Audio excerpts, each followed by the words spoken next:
Hello and welcome to the 2018 version of Mining the Disclosures. This is Patricia Jurowitz, founder and vice president of Responsible Sourcing Network.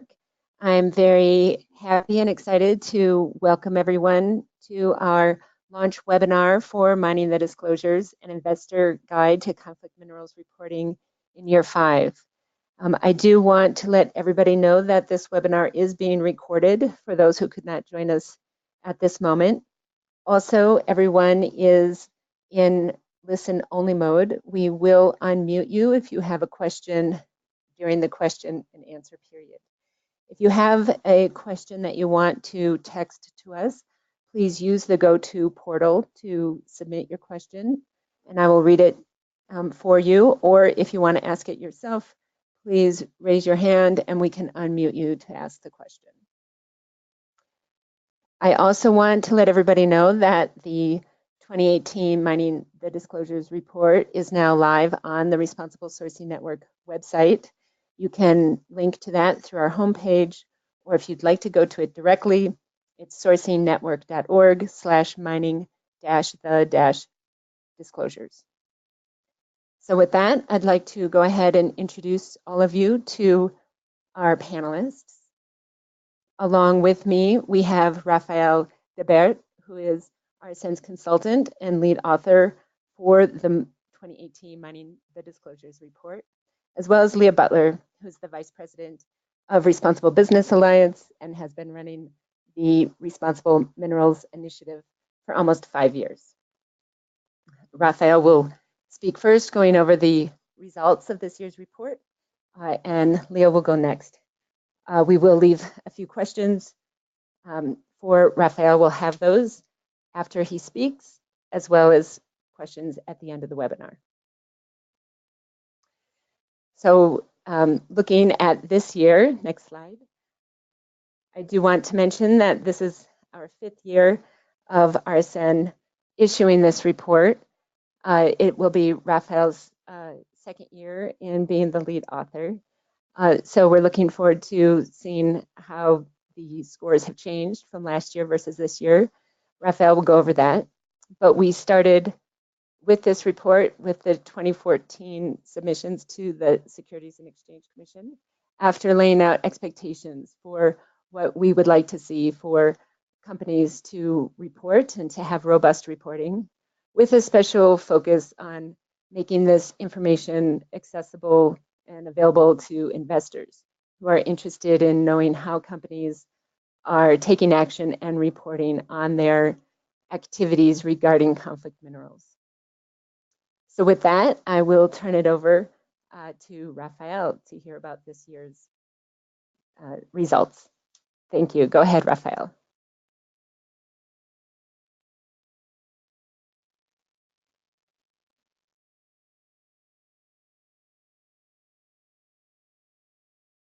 And I'm not hearing you, so if you can make sure you're unmuted. Yeah, thank you, Patricia, for this introduction, and thank you everyone for joining us today. So we are very excited to launch the Mining the Disclosures report for the 5th consecutive year, and this year in partnership with RMI. Can you go to the next slide? Thank you. So first I will start with what is Mining the Disclosures. So we kept the 2017 methodology to ensure consistency for the year-on-year comparisons. The indicators, as you can see, are divided in 3 different categories: risk management, human rights impact, and reporting. We have 25 indicators this year, which are weighted each according to their importance, and the total scoring is made out of 100. In 2018, we added 1 new indicator, which is not weighted, so to preserve the consistency in the comparison. This leading indicator is about cobalt and how companies are responding to risks around cobalt and new minerals.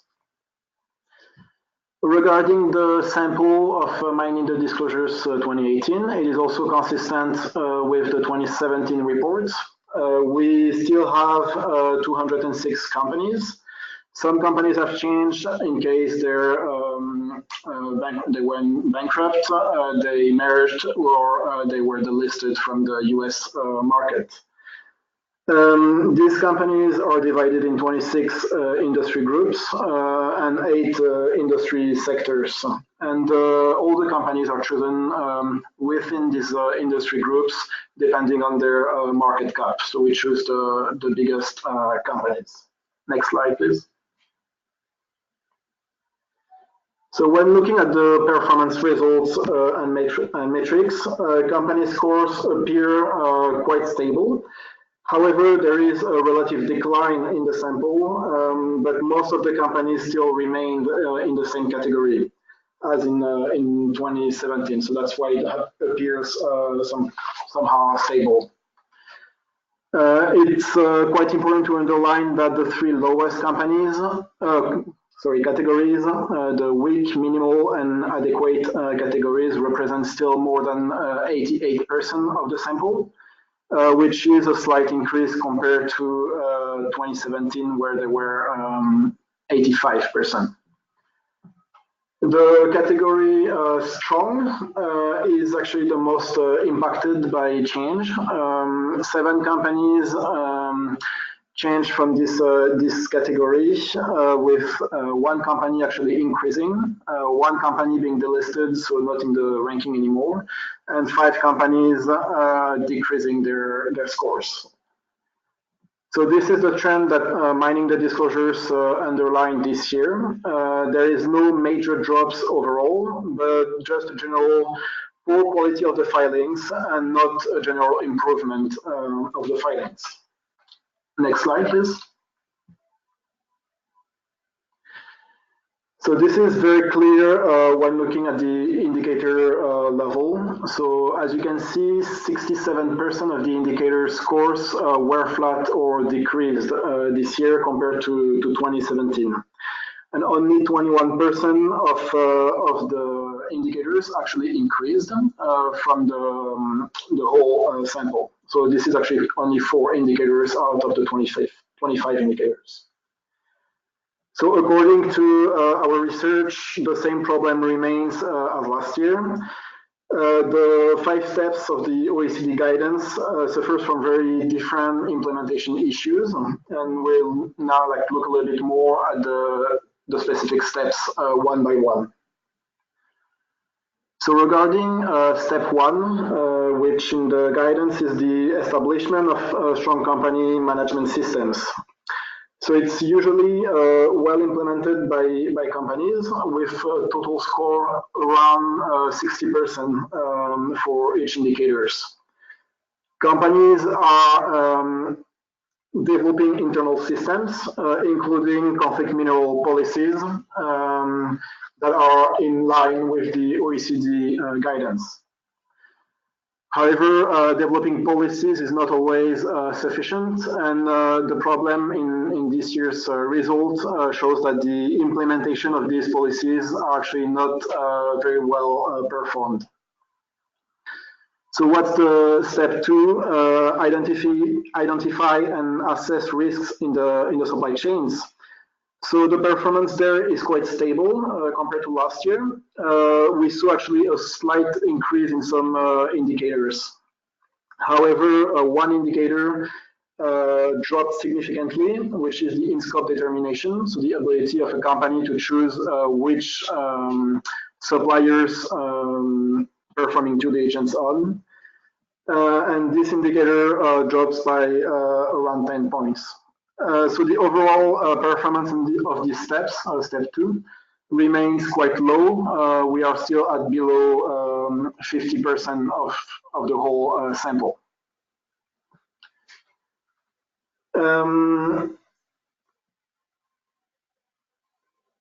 So step 3, which is the designing and implementation of a strategy to respond to the risks.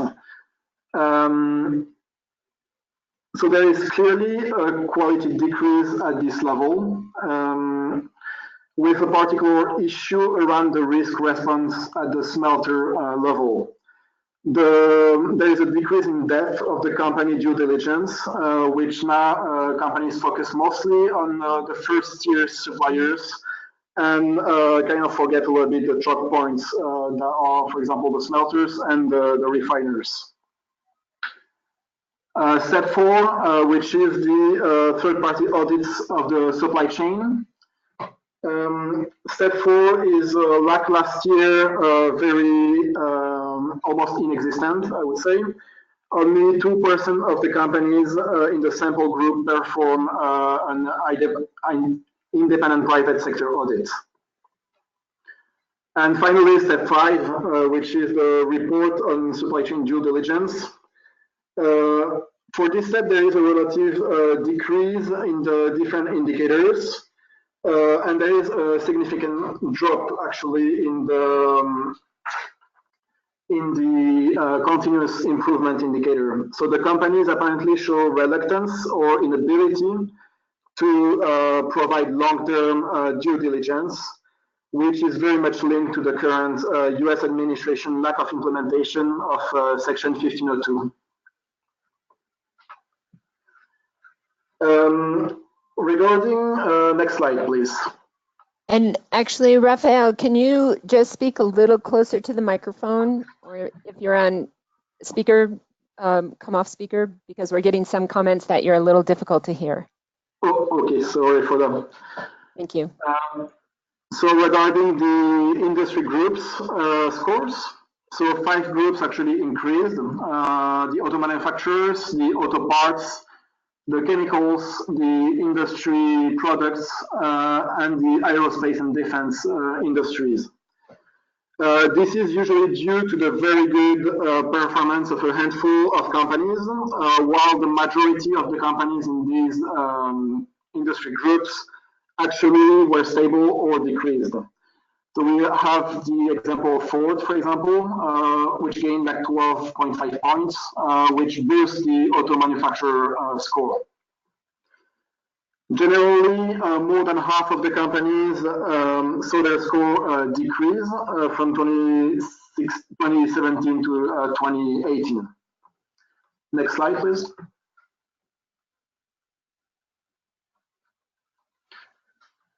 So now let's see the difference between the leading companies and the laggard companies. So leading companies performing above 70 out of 100 are mostly distributed in the tech sector, which is quite traditional and in line with the previous reports. So we have one company above like 90 points, which is Intel, and the 3 next companies above 80 points are still in the tech sector, Microsoft, Apple, and Qualcomm. This year, we also had a significant increase in 3 companies, which increased above 20 points, which is Edwards Life Science, Northrop Grumman, and Ford. Ford this year actually reached the leading companies, so it's the 4th companies in the ranking, which is a significant increase from last year. So regarding the laggards now, we found the laggards in every sectors, but mostly in 3 main industry groups, which are the business services, the oil and gas integrated, and steel. The lowest groups scores are below, these lowest group scores are below 25% in general. So a critical issue this year is that some companies didn't file compared to 2017. And this is, in our analysis, mostly due to the fact that the US government is not putting enough pressure on companies to file under Section 1502. And particularly the role of the SEC statement in this issue, the SEC saying that it's not going to implement the law. And finally, 5 companies also dropped by more than 20 points, which shows from these companies an absence of will to actually implement due diligence programs. Next slide, please.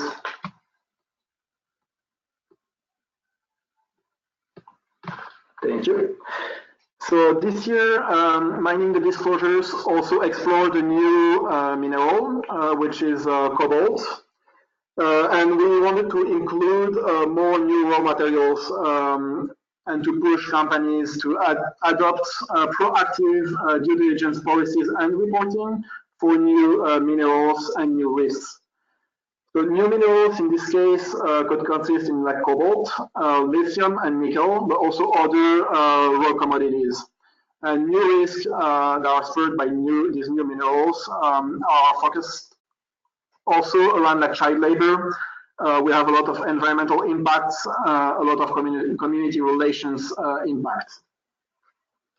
Regarding cobalt in particular, cobalt has spurred new developments in the last years, not only in the downstream sector, but also in the midstream and upstream sectors.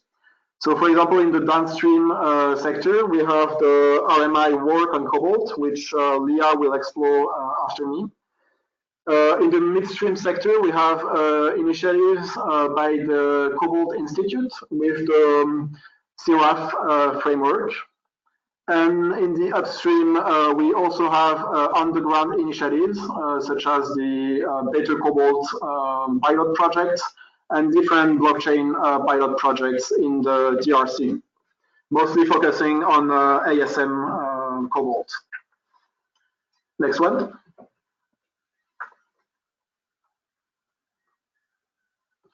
Next slide, please.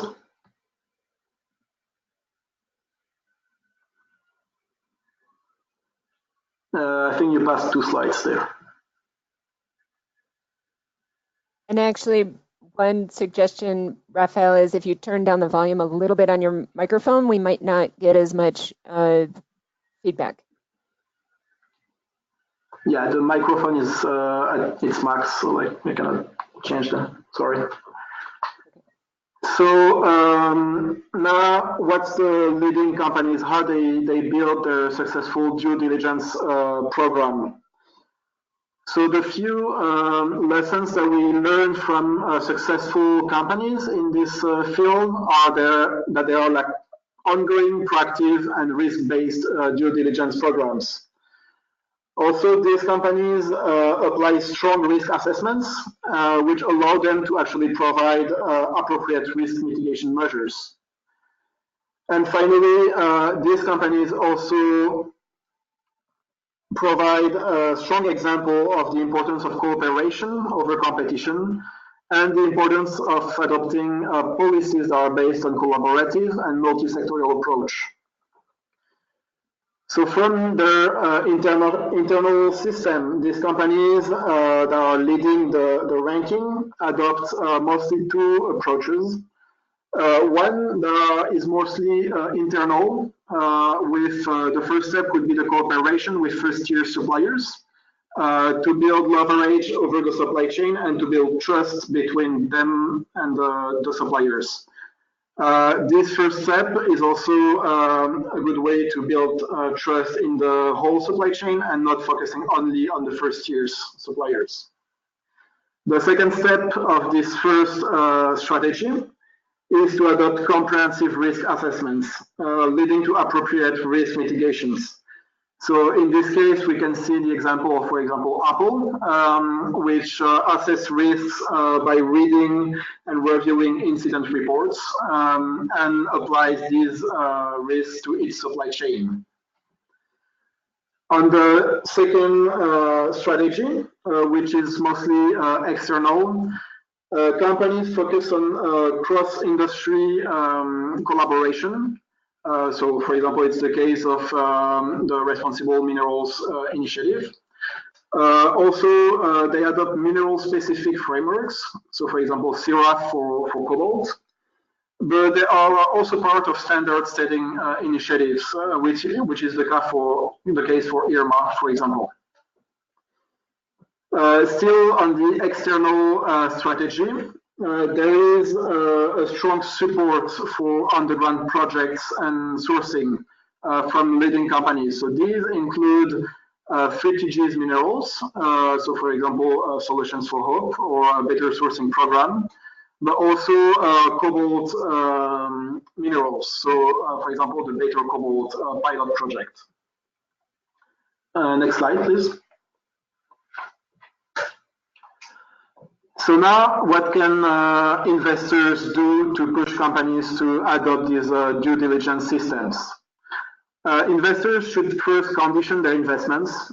They should actually require companies to adopt due diligence programs, and not only to adopt the programs, but also to push for the implementation of these programs. And this goes to the second point, that the investments should actually be informed. And this also goes back to the disclosures. Investors should push companies to publish disclosures that are complete and allow them to actually perform informed investments. And finally, the investments should be competition-based. So we should promote a healthy competition between companies to reach ethical and sustainable supply chains. And this is not opposed to the idea of having a collaborative or cooperative frameworks between companies. This is only based on the results that the companies will have with their due diligence program. Next slide, please. So what can the business managers do? So the due diligence programs that companies are developing should be first comprehensive.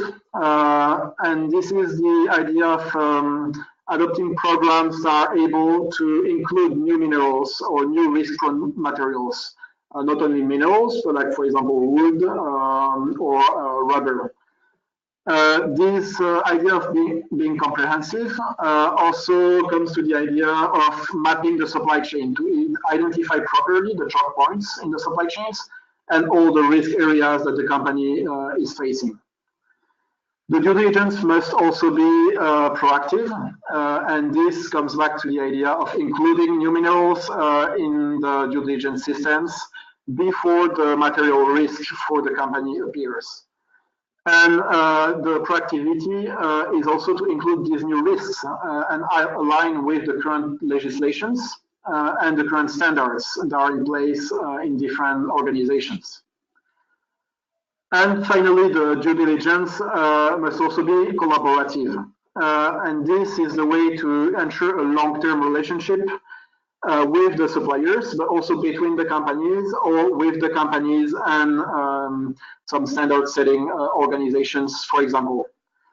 The idea of collaboration should also push the companies to develop joint programs and maybe also joint audits within the industry or like cross-industry. So this is a major issue right now, especially for suppliers that are audited multiple times and consequently are not very keen to still be audited. Next slide, please.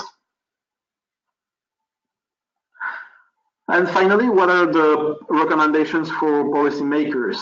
The legislations on 3TGs, but also on other minerals traceability, should first be implemented. So this is mostly focused on the Securities and Exchange Commission, which should reconsider its position statement to implement actually Section 1502.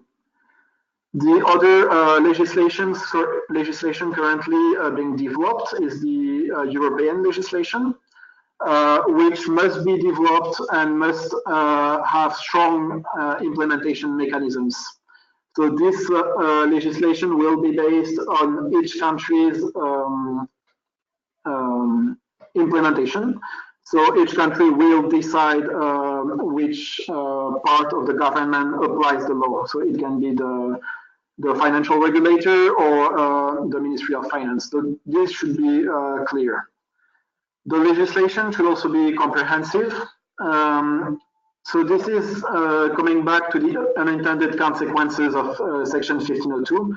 and all the criticisms that Section 1502 faced. So the legislation to avoid these consequences should be global, and that's the goal of the European legislation. And comprehensive also in the fact that it should integrate new raw materials risks, including cobalt, but also lithium, nickel, or other minerals. And finally, the legislations should be integrated. And that means that to ensure the underground positive impacts that the legislation is aiming, this legislation should be included in a broader development programs of the country or the group of countries, like it is the case for the European Union. So for now, I am at the end of the presentation. If you want to ask me some questions on this presentation, you are very welcome to do it now. I will also be available at the end to answer other questions with Leah. Thank you. Thank you, Raphael.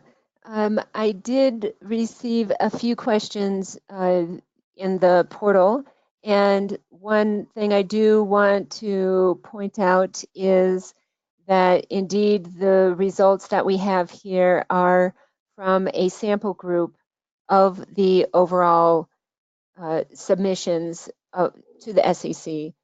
As Raphael mentioned, 206 companies were reviewed, and that came from looking at the industry groups that submitted the most, have been submitting the most disclosures over the last 5 years, and then within those industry groups, choosing the largest market cap companies.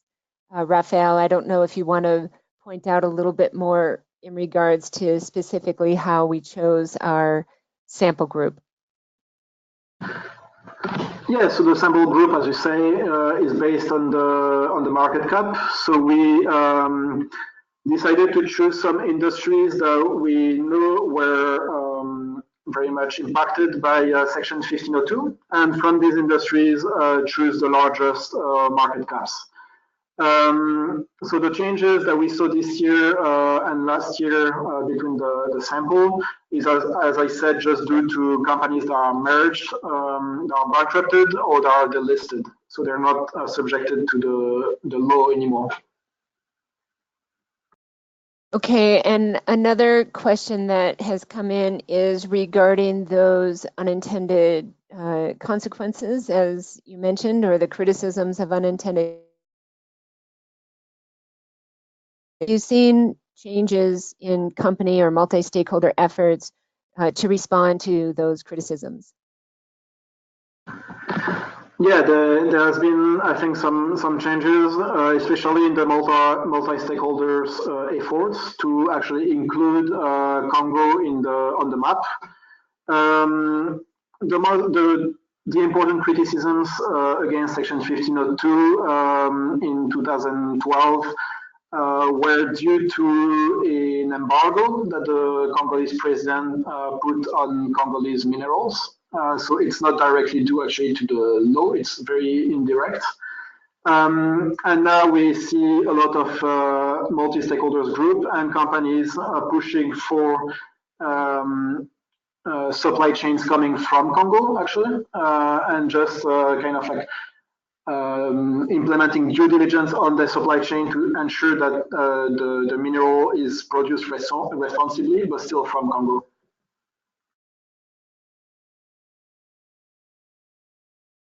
Okay, great, thank you.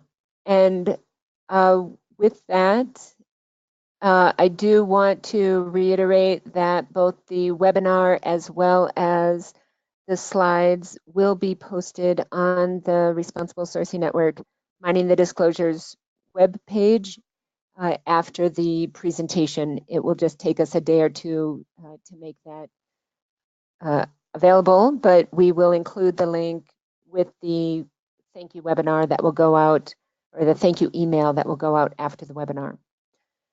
All right, we will continue to take questions regarding the report at the end of the webinar, but at this point, I would like to turn it over to Leah Butler from Responsible Minerals Initiative.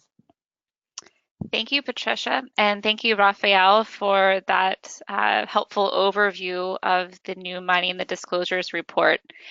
I'm quite glad to be here today, and we'll really be following up on tying in a few themes that Raphael mentioned in terms of, expectations from stakeholders, investors, regulators on company due diligence, how to put in strong risk assessments, support collaborative approaches, and be proactive in companies' due diligence.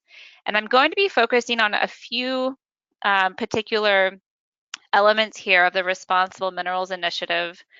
First is on our revised tin, tantalum, and tungsten standards, and gold, just briefly, because it's one example of how the evolution of these assurance systems and RMIs in particular can help support some of the practices that Raphael touched on earlier. And then we'll go kind of more into depth into these emerging issues and emerging risks, particularly as it relates to cobalt. So we'll go on to the next slide. So as everyone is very fully aware, many of company systems, and I think their disclosures in terms of their legal requirements for the conflict minerals reports, fall under the particular requirements of the US Dodd-Frank Act, Section 1502. And RMI continues to support companies in developing their conflict minerals reports through a number of resources and tools, but we also offer peer review of draft CMRs to help companies that are either first-time submitters or revising reports from previous years meet the expectations outlined in those legal requirements, but also take into account this broader context that Raphael has alluded to around global due diligence and minerals due diligence, meeting the needs of multiple jurisdictions. And so that has really led us to take a closer look, if you take a look at the next slide, at requirements that will be coming forth when it comes to the European Union regulation on conflict minerals that will really apply in terms of requirements to EU importers of 3TG minerals and metals, but will have voluntary expectations for downstream companies and consumer-facing brands. And so many of the questions we get from companies, our members or otherwise, are how can we make our disclosure meet the legal requirements of Dodd-Frank, but also sort of these emerging issues and other jurisdictions, even for voluntary reporting requirements. And so oftentimes companies can use their public disclosure, their due diligence report, to meet the needs of multiple different constituencies, and that's certainly something that we support. So taking a look at the EU regulation, a key part of this, as some of you may be aware, is alignment to the OECD's 5-step process. And this is important not only for the reporting that downstream companies do, but also for the smelters and refiners in their supply chains that undergo that step 4 independent third-party audit of smelters and refiners.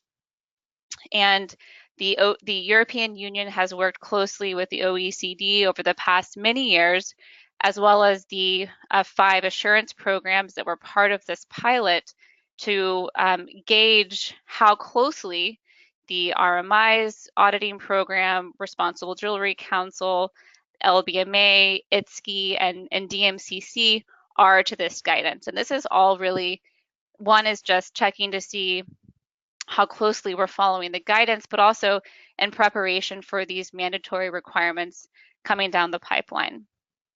And so on the next slide, you can see we're really trying to adjust our systems with the 3TG smelter audit program to make sure that through the audit and what comes out of the audit in terms of audit summary reports, public due diligence reports, and more data-driven outputs like reasonable country of origin information, we're really able to support companies' due diligence processes and the conclusions they make and their sourcing decisions through sort of transparent, clearly communicated outputs in terms of smelter refiner participation and conformance in these programs.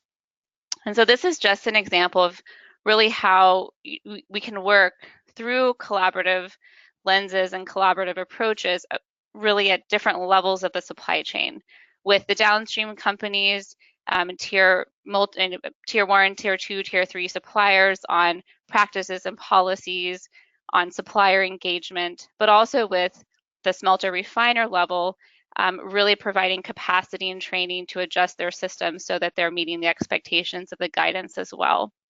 And then that support also trickles further upstream in terms of looking at connections to on-the-ground systems and assessments that support that mine level due diligence.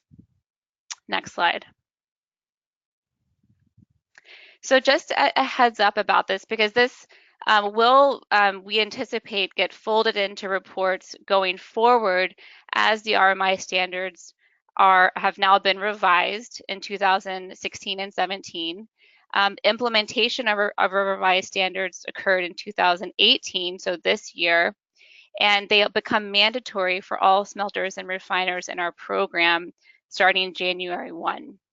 And so this year has been a time where smelters have voluntarily adopted the revised standards, and again, it follows the 5-step process of the OECD guidance, and we'll be seeing that continue next year. And so we do anticipate this having a positive impact on downstream company disclosures because of the availability now of more audit summary reports and due diligence reports at that smelter refiner level that can really help with information gathering and assessment in the upstream parts of the supply chain. Next slide. So when we take a look at current implementation, you can go to the next slide. We've really taken this in a stepwise approach where in June through December 2017, our revised standards were published. And in January 2018, this is when we really saw voluntary adoption for 3TG smelters and refiners. As I said, this does become mandatory January 2019. Along this process, RMI provides free one-on-one technical assistance, smelter engagement through our members, and resources to help support companies as they make these transitions from a Dodd-Frank sort of compliance-oriented system that is very much concerned with, country of origin and Congo and the Great Lakes region to global due diligence, looking at all of the OECD's Annex 2 risks and applying a management systems approach to their sourcing practices. So this can be a rather large shift, especially for companies that perhaps previously were not sourcing from conflict-affected and high-risk areas. It does involve evolution of their management systems and identification of conflict-affected and high-risk areas outside of the Great Lakes region of Africa. So it certainly is quite significant, both I would say at the upstream level for that smelter refiner level, as well as for downstream companies as they start to gather and interpret this information. Next slide. So far, there have been about 29 smelters and refiners. From approximately, we tend to audit around 150, 160 global smelters and refiners per year through RMI. That does not include our cross-recognized audits through the Responsible Jewelry Council or the LBMA. But so far, about 29 have taken the revised standards and voluntarily adopted them to their practices early this year. And you can see here a cross-section of how that plays out across the 3TG smelters and refiners. We anticipate this, continuing to pick up through the end of the year. But again, look forward to more information on our website as you see these companies go through the revised standards next year. Next slide. In terms of early feedback, we received some positive feedback in terms of the alignment to the guidance and ability to meet EU expectations, the help that creating a management system serves for the company, and to formalize processes that were already in place, but perhaps didn't have an operating procedure or an implementation policy to support that. So lots of good feedback coming back. I would say some of the challenges are smelters and refiners continue to struggle with how to identify conflict affected and high risk areas, and struggle with the indicators they should use, how to make that consistent. And so those are some of the resources and training we're providing now to help bring some consistency and credibility to that process. Next slide. So that's just a little snapshot at where we are with 3TG and the rollout of the revised standards. I would say stay tuned for more there. But in the meantime, we have launched a Cobalt Refiner due diligence program and would like to share some information with you about that today as well. Next slide. So sure, Cobalt has certainly been in the news a lot recently, and we expect it to continue to be so as the pressure on cobalt demand increases with electric vehicle market growth. We see expectations coming from NGOs, investors, media, and from customers and companies themselves asking questions about the source of origin of their cobalt and how they can support responsible cobalt procurement. Next slide. Really, looking at how Cobalt Applications, and this really does cut across a lot of RMI's members in terms of the cross-industry approach. We're really trying to kind of collect and coalesce industry efforts and a downstream voice to drive demand for responsibly produced cobalt through different sectors. So it could be automotive, it could be and electrical components or other industries, really to kind of drive consistent messaging, much like we have done in the 3TG space, to successfully engage those upstream suppliers. Next slide. So in terms of what the OECD guidance is really looking at with cobalt, and it's the same for 3TG, our application of the OECD guidance, and there are some supplemental international standards that would also apply, such as the UN guiding principles or the broader guidance on responsible business conduct. And key risk areas, we would look at the OECD Annex 2 risks, which includes the worst forms of child labor and serious human rights abuses. But there are also, and this has been brought up by a number of NGOs and others, other issues to be aware of: occupational health and safety in the cobalt supply chain, as well as anti-corruption and transparency issues. Next slide.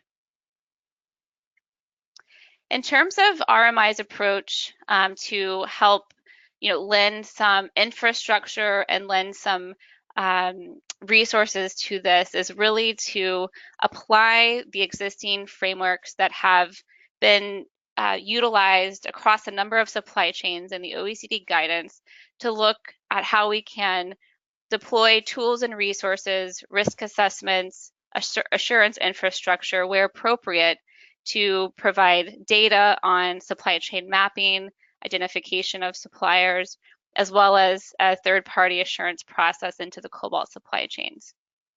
And a lot more information can be found out about that on our website. Next slide. Just really quickly, kind of looking around at the tools that are currently available for cobalt, is there is a cobalt reporting template available that is specifically focused to identify cobalt smelters and refiners. There's a global cobalt refiner list that continues to be added to over time.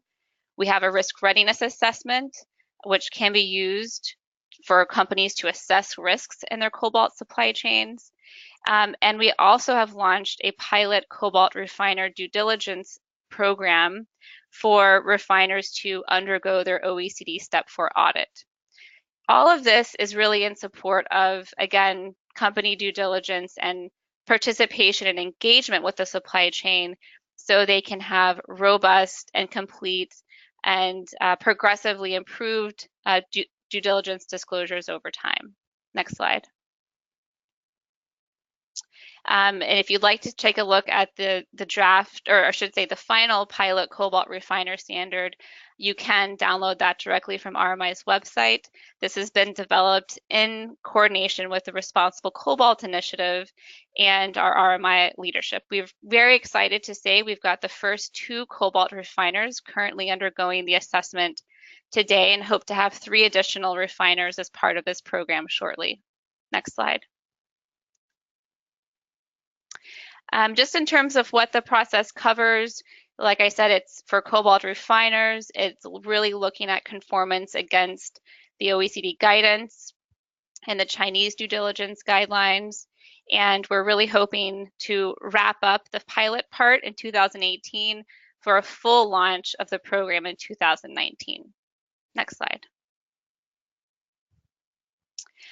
All of this is available and freely accessible on RMI's website, so you can see Cobalt has been added to the official list of public resources, and you can see the 2 active cobalt refiners participating there as well. Next slide.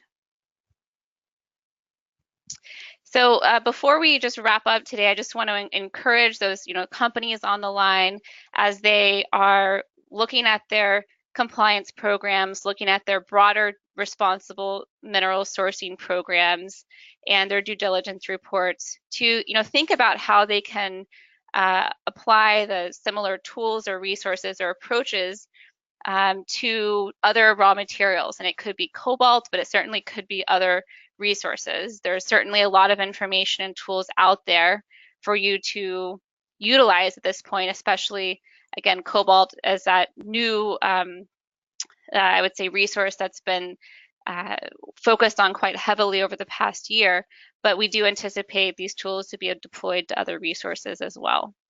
Next slide. And before I wrap up today, I just wanted to share a comment. I mean, Raphael mentioned looking at other minerals and resources. We do have a freely available risk readiness assessment that covers 15 different minerals and metals, including many of the ones that were mentioned earlier, that looks at a broad suite of risks and issues. It's a voluntary self-assessment tool, but it could be a helpful way just to get a look, get that early view or get a sense of how your suppliers are performing in the supply chain when it comes to environmental issues, working conditions, governance concerns, et cetera, just to provide a helpful data point to get started on a broader raw materials due diligence. And I think that with that, I might just leave it there and see if there's questions, and also just turn it back to Patricia for facilitating the Q&A. Great, thank you, Leah. All very interesting, and to see how all of this is evolving over the years. We do have one question from Anthony, whose hand is up. I'll actually go ahead and, oh, I'm trying to unmute you. You look like you're self-muted, but do you still have a question that you would like to ask yourself?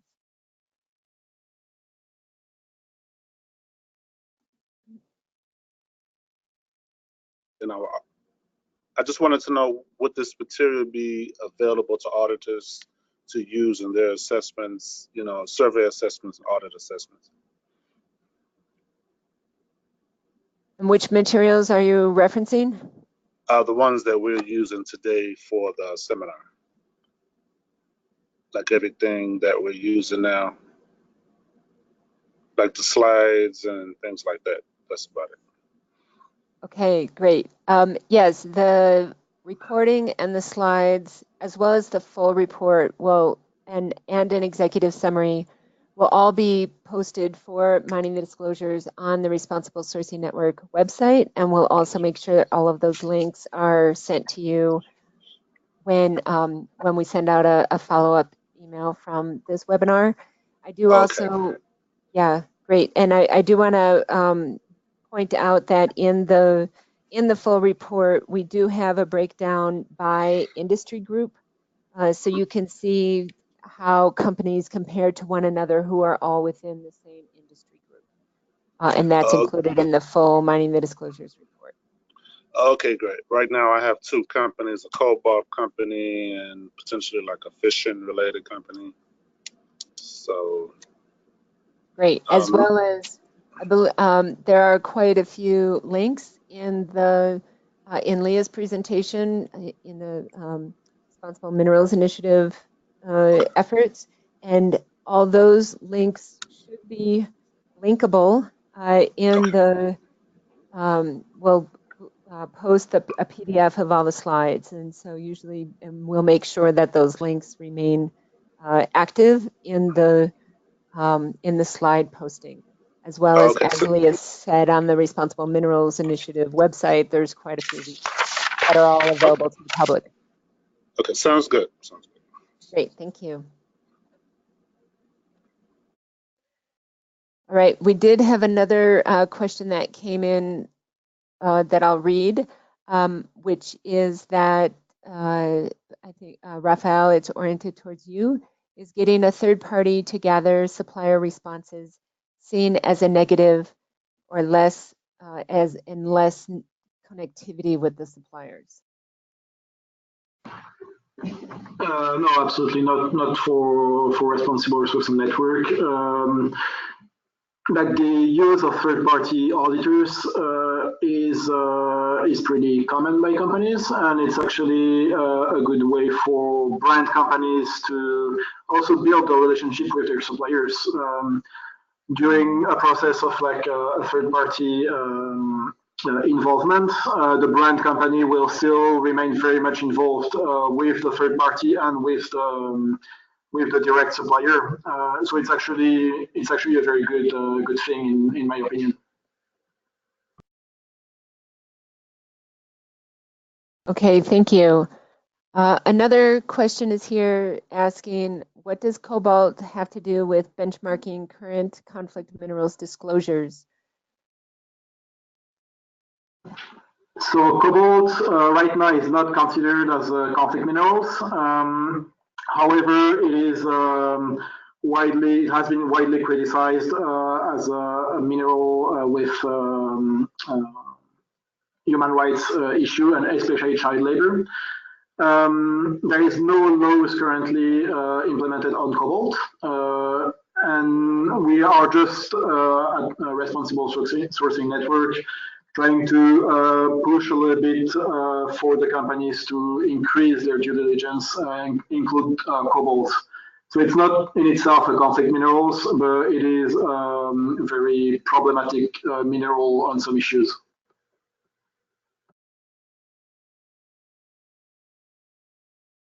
Okay, thanks, Raphael. I also have one here for Leah, which is, will it be harder for smelters to be considered compliant in 2019 when the new standards will be mandatory? As noted, only 29 of the 150 so far seem to be compliant.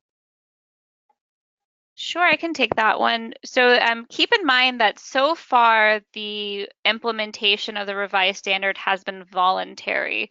So participating smelters and refiners are not required to go through the audit this year. So that's why we've seen some uptake, and even having 30 companies voluntarily take the new standard, we think is a real positive sign, because they could have waited until next year to do that. So while it's a small percentage of the overall total, it's still a good sign that, one, smelters and refiners are preparing their systems to be OECD aligned, and that could be for a number of reasons. Part of it could be driven by the EU regulation that's coming online in 2021. But yes, I mean, there's been a lot of resources really focusing on helping companies make these transitions, which is done over time, and it's not something that happens overnight.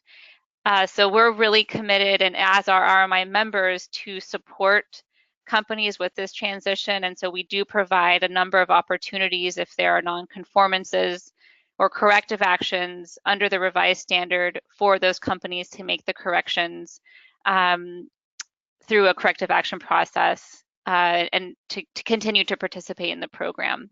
So we do think it will be a challenge, or it is a challenge, but it's certainly one, at least that we've seen initially, that's overcomable, and the companies are sort of taking it upon themselves to learn and adjust. Great, thank you. And one for you, Raphael, is will Cobalt activities be included in company scores in the future? So we would like to include it. However, considering that there is no mandatory laws for companies to actually disclose, it will probably be very hard to have the information. If companies start to disclose by themselves on their websites or on their sustainability report, for example, it would be possible. The only problem is that currently we don't have the information, so it's a little bit harder. Great, and how many companies did you say, or had you in regards to reporting on Cobalt of the sample companies you looked at? So this year, only 2 companies in the sample of 206 actually mentioned Cobalt in their disclosures or on their websites.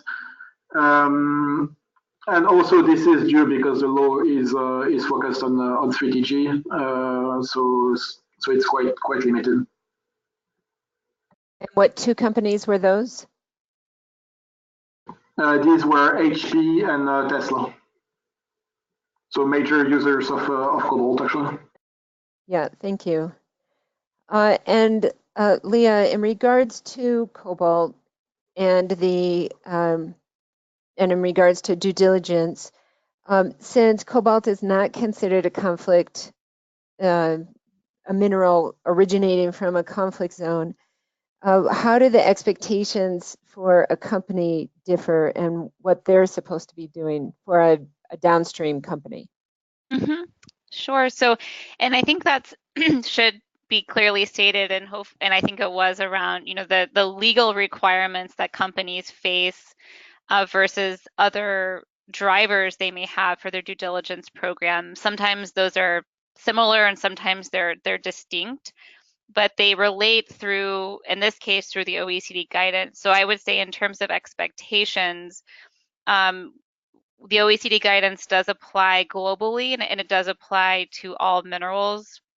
So the 5-step process is certainly applicable, and you'll see in the list of risks referenced in that document that conflict and security is certainly one of those risks, but it also includes worse forms of child labor, for example, which has been seen and noted to be present in cobalt supply chains. So again, while it's not a legal requirement, there are frameworks in place that companies can use to think about building, a system of due diligence for cobalt to look at other kinds of risks that are very relevant in the mineral supply chain. Okay, thank you, Leah, and thank you also to Raphael. I'd like to wrap up this webinar again by stating that the Mining the Disclosures 2018 report is available now on the Sourcing Network website, along with a blog that we wrote about the current report, as well as the broader minerals that we think that companies need to start looking into, as well as Raphael will be speaking at the Net Impact Conference in Phoenix coming up at the end of the month, the 27th of October, as well as the RMI Annual Conference on the 1st of November. That Responsible Minerals Initiative conference does run from October 31st to November 2nd. So hopefully we'll see many of you there. And if you could go please to the last slide, our thank you slide, I do just want to thank again the sponsors of the report, which are the Responsible Minerals Initiative, as well as You Sow. And with that, I would like to go ahead and wrap up the webinar and thank you all for your attention today. Please be in touch if there's further questions that you have. I know that both Leah and Raphael will have their email addresses in the PowerPoint presentation, and we'll send those with the follow-up email. Thank you again, and please enjoy the rest of your day. Bye-bye.